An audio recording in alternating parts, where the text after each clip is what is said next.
Welcome to the deep dive. We basically sort through interesting sources to pull out the key stuff for you. Helping you get informed without all the digging. Exactly.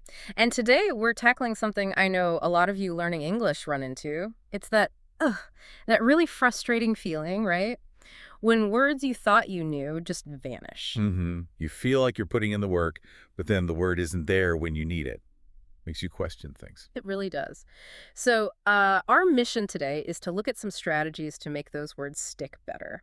We're diving into this great discussion I heard called Hack Your Brain to Remember English Words. Okay.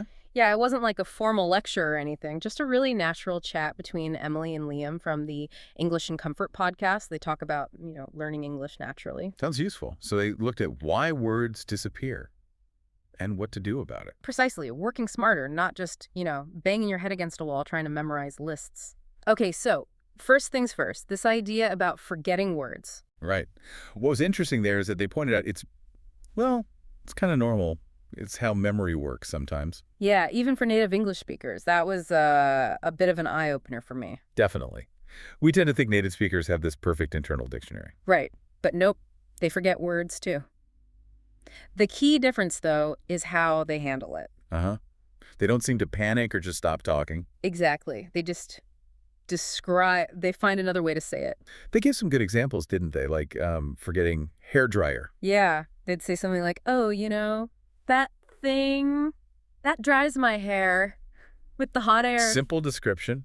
Or ladder might become. That thing you climb when you need to get up high. Right. It focuses on the function, the idea. And the giraffe one was pretty funny. Oh, yeah. The super tall animal with the long neck. A bit silly, maybe, but it makes the point, doesn't it? It's about communication, not perfect recall every single time. And that's a huge takeaway for you listening. It's okay to forget. Try describing instead of just freezing up. Yeah, like lean into that circumlocution thing. It actually helps you communicate and might even jog the memory later. It sort of forces your brain to access related concepts, strengthening the connections. Okay, so forgetting is normal. But why does it happen so much, especially with learned words? Emily and Liam got into this difference between memorizing and, like, really learning. Yes, that distinction felt really important. Memorizing is often short-term, like cramming for a test, Totally. You can maybe recall the list right then, but it doesn't become part of your active, usable vocabulary. Whereas learning is about making it stick, making it integrated. They had that great example with cooking words. Right. You can memorize saute, simmer, whisk from a list. But then you're actually in the kitchen trying to cook and poof, the word is gone, even though you know you studied it. And that frustration, I think so many learners feel that. You recognize the word passively, but using it actively. Different ballgame. So how do we bridge that gap? Move from just memorizing to actually learning. They had some really practical ideas. The first one was about actually saying the words out loud. And using them in context, not just silently reading them. Absolutely. Hearing yourself say it, getting the pronunciation right, feeling comfortable with the sound. It all helps lodge it in your memory more firmly.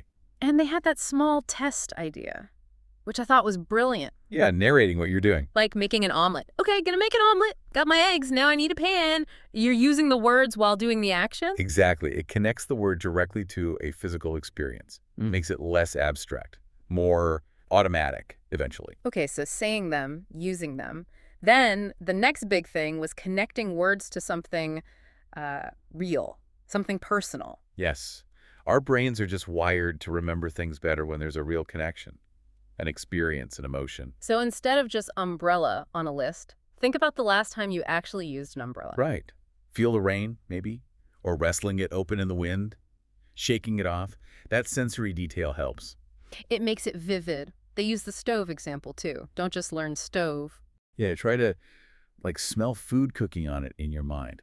Feel the warmth. Or maybe remember that time you burned the toast. Huh. We've all been there. Yep. So engaging your senses, your memories. Makes the word much stickier than just a definition on a page. Okay, that makes sense. Then they talked about learning words not in isolation, but in phrases or sentences. Yes.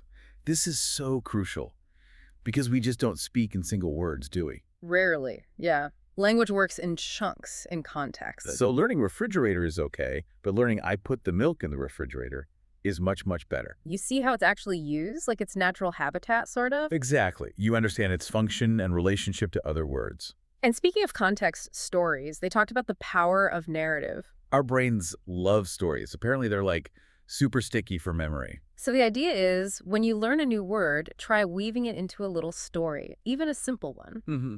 They had that giraffe example again, right? Like, imagine the giraffe wanting ice cream at the zoo. A bit weird, maybe, but memorable. Because it's a little narrative. And you can personalize this too. Like, if you learn apartment, don't just know the definition. Picture your dream apartment. What's on the walls? Where's your favorite chair? Yeah. Make it yours. Make it meaningful. Connect it to something real or emotional or, well, just interesting to you. So the core idea seems to be connect, connect, connect. Connect to actions, to memories, to senses, to stories. That's what shifts it from passive knowledge to something you can actually pull out and use. Right. Okay. And finally, they really stressed awareness and just keeping at it. Consistent practice. Yeah, this wasn't about hours of cramming. More like small, consistent habits. Like if you forget a word, actually look it up right then. Don't just let it go. And it's okay if you have to look up the same word multiple times. Yeah. They normalize that, which I think is helpful. Totally. It's not failure. It's just reinforcing the pathway in your brain.